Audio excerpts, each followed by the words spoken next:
BD news অ্যালার্টের আরও একটি সংবাদ সংযোগে আপনাদেরকে স্বাগতম। সাকিব আল হাসান সহ ১৫ জনের দেশ ত্যাগের নিষেধাজ্ঞা। ক্রিকেটার সাকিব আল হাসান সহ ১৫ জনের দেশ ত্যাগের নিষেধাজ্ঞার আদেশ জারি করেছে আদালত।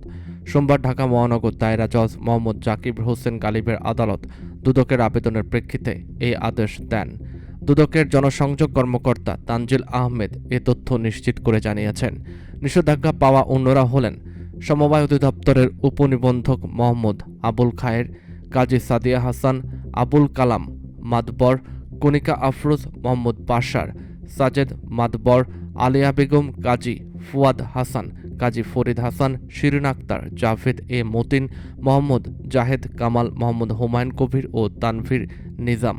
আবেদনে বলা হয়েছে তাদের বিরুদ্ধে অনিয়ম ও দুর্নীতির মাধ্যমে অর্থ আত্মসাৎপূর্বক, সরকারি বিধিবিধান ও শেয়ার বাজার আইন লঙ্ঘনপূর্বক শত শত কোটি টাকা শেয়ার বাজারে বিনিয়োগ সহ অবৈধ সম্পদ অর্জনের অভিযোগ অনুসন্ধানাধীন রয়েছে। অনুসন্ধানকালে জানা যায়, অভিযোগ সংশ্লিষ্ট ব্যক্তিরা দেশ ত্যাগ করে অন্য দেশে পালিয়ে যাওয়ার চেষ্টা করেছেন বিধায় সুষ্ঠু অনুসন্ধানের স্বার্থে বর্ণিত ব্যক্তিদের বিদেশ গমন রহিতকরণ একান্ত আবশ্যক।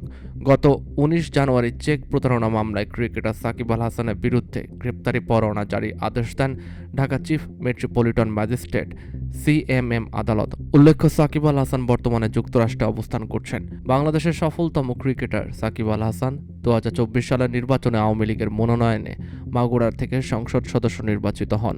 আগস্টে তিনি যখন কানাডায়, সে সময় আওয়ামী লীগ সরকারের পতন ঘটে। এরপর তার আর দেশে ফেরা হয়নি।